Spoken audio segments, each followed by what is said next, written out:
दोस्तों आज की इस वीडियो में आपको बताएंगे कि हसन बिन सबा कौन थे। तो चलें दोस्तों वीडियो को शुरू करते हैं। दोस्तों आगे बढ़ने से पहले हम आपको रेकमेंड करेंगे कि अगर अभी तक आपने हमारा चैनल सब्सक्राइब नहीं किया तो सब्सक्राइब कर लें और साथ ही बेल आइकॉन को भी एक्टिव कर लें ताकि आपको न्यू आने वाली वीडियो आसानी से मिल सके। तो चलें दोस्तों वीडियो को शुरू करते हैं। दोस्तों हसन बिन सबा एक ऐसा नाम है जिससे शायद ही कोई मुसलमान ना वाकिफ हो। ये नाम ज़हन में आता है तो वो बहिश्त जन्नत अर्जी लाजमन याद आती है जो इसने वादी अलमूत में बनाई। एक बार जो इस बहिश्त में दाखिल हो गया वो अपने ईमान, अपने आप, अपने माँ बाप, बच्चे, हत्ता के अपने खुदा को भी भूल जाता और हसन बिन सबा को अपना खुदा और बाप मान लेता। हसन बिन सबा अपने फदाइयों में से जिसको भी कहता कि अपना पेट चाक कर लो फिर तुम ऐसी बहिश्त में रहोगे जो इस बहिश्त से ज्यादा दिलनशी और सहर अंगेज हो। इस बहिश्ती ने पलक चपकते खंजर निकाला और अपना पेट चाक कर लिया। अगर किसी से कहा कि महल की छत पर चढ़कर सर के बल कूद जाओ तो वो सर के बल कूद जाता। ये कहना गलत नहीं कि हसन बिन सबा जैसा माहिर नफ्सियात और अपना टाइस्ट दुनिया ने ना पहले कभी देखा और ना उसके बाद। उसकी बहिश्त की असल हकीकत हशीश में पोशीदा थी। हशीश को आम फहम ज़बान में पंग कहा गया है, लेकिन ये पंग से मिलता जुलता एक पौधा था जिसका नशा भी पंग से मिलता जुलता था, मगर असरात पंग से ज़्यादा और कुछ मुख्तलिफ थे। इससे इंसान बड़े ही हसीन तस्वुरात देखता और इन्हें हकीकत समझता। इस नशे के साथ हसीनो जमील लड़कियां फरदौस इब्लीस को मुकम्मल कर देती थी। इन लड़कियों को खुसूसी ट्रेनिंग दी हुई थी।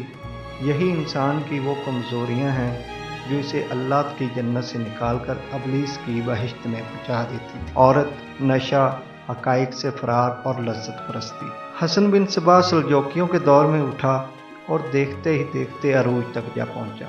सल्जोकी हुक्मरान इस्लाम के शदाई, इस्लाम की अस्करी रवायात के रखवाले और मर्दाने हुर थे। एक सल्जुकी हुक्मरान ने हसन बिन सबा की गिरफ्तारी का हुक्म दिया, लेकिन ये शख्स कबल अज वक्त पता चल जाने से फरार हो गया। फिर किसी के हाथ न आया। वो कहाँ गया, किधर डूबा, किधर निकला, किसी को कुछ पता न चला। फरदौस इब्लीस के इस खालक ने एक जंगजू लश्कर तैयार किया था। चंद एक किलों और मैदानों में इस लश्कर की सल्जोकी मुसलमानों के साथ खून रेज लड़ाइयाँ हुई, मगर हसन बिन सबा की शातराना और जमीन दोज कार्रवाइयों की वजह से मुसलमानों के पांव किसी मैदान में ना जमने दिए। हसन बिन सबा के पैरोकारों खुसूसन इसके फदाइयों को हशीशन कहा जाता था क्योंकि वो हशीश के नशे में अपनी तमाम पुरअसरार कार्रवाइयाँ करते थे। फिर उन्होंने बड़ी बड़ी शख्सियात को कत्ल करने में खुसूसी शोहरत हासिल की। उन्होंने सुल्तान सलाहुद्दीन अयूबी पर 4 कातलाना हमले किए थे। गालिबन सुल्तान अयूबी वाहिद शख्सियत थी